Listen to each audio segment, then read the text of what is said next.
வலிமை பெறக்கூடாது என நினைப்பவர்கள் எண்ணிக்கையே இங்க அதிகம்னா திமுக பத்தி பேசிட்டு இருக்காரு. கூட 5 வருஷம் பல கொடுமைகளை தலித் சகோதரர்கள் அனுபவிச்சாங்க. ஆனால் கடைசியா 5 தொகுதிக்கு மேல கிடையாது, 6 தொகுதிக்கு மேல கிடையாது. இருந்தா இருங்க, இல்லனா போங்க. நாம் வளர வேண்டும் என்ற வாழ்த்தவோ ஊக்கப்படுத்துவோ இங்கு யாரும் இல்லை என்பதை யதார்த்தமான உண்மை.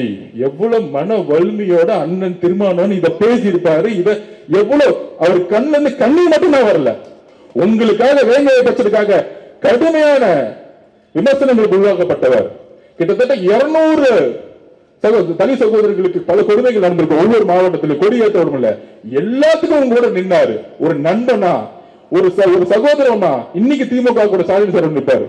ஆனா ஒரு எம்எல்ஏ சீட்டு வரும் பொழுது தலித் சகோதரர்கள் எத்தனை கோடி பேர் இருக்காங்க? 25% இருக்காங்க. அதாவது ஆதி திராவிடர்கள் 95 லட்சம் பேர் இருக்காங்க. அதோடைய ஒரு முகமா வளர்ந்து வந்தார் அண்ணன் திருமாவளவன். ஆனா அவருக்கு 6 சீட்டு கொடுத்து இருந்தா இரு, இல்ல போனா போ. இதுதான் நான் சொல்றேன், இதுதான் அட்ராசிட்டி, இதுதான் பண்ணையாத்தனம். திமுக பண்ணையாத்தனத்துல மாறவே இல்லை. ஸ்டாலின் அண்ணா வந்தா மாறுவான்னு நினைச்சோம், மாறல.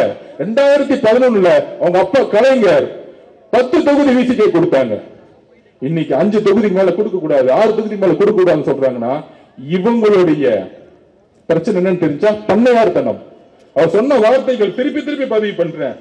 நாம் எந்த வகையிலும் வலிமை பெறக்கூடாது என நினைப்பவர்கள் எண்ணிக்கையே இங்கே அதிகம். அதுதான் திமுக. இதுதான் நான் படிச்சு சொன்னேன். இவங்க ஏமாத்துவாங்க, கூட இருந்து எப்படிதான் வைகோ எப்படி அந்த கட்சியை முடிச்சாங்களோ நாளைக்கு விசிகேவை முடிக்கிறதுக்கு அவங்க ரெடி ஆயிட்டாங்க. இந்த எலெக்ஷன் முடிஞ்சு முடிக்கிறதுக்காக திமுக எல்லாம் செய்வாங்க. தமிழக வெற்றிக்கலம் எதிரிகளை ஆதரவச்சனா எதிரி கிடையாது. அண்ணா உங்கள் மீது எப்பொழுதும் நான் அன்பு வச்சிருக்கேன். இது அரசியலா பேசல. உங்களுடைய வழி என்னுடைய வழி, உங்களுடைய வழி இந்த மக்களுக்கான வழி நாங்க பாக்குறோம். கூட்டணி தொடர்ந்து அரசியலுக்கு அப்பாற்பட்டு நான் பேசிட்டு இருக்கேன். ஒரு தவறு நடந்தால் நாங்கள் பெரியாருடைய வழித்தொண்டர்கள். எங்கு ஆதிக்கம் இருக்கோ அங்கு எங்கள் தலைவர் ஏற்று நிற்பார். எங்கு ஆதிக்கம் இருக்கோ அங்கு நானும் ஏற்று நிற்பேன். அது எந்த அதிகாரம் இருந்தாலும் எங்களுக்கு பயம் கிடையாது, எந்த பயமும் கிடையாது.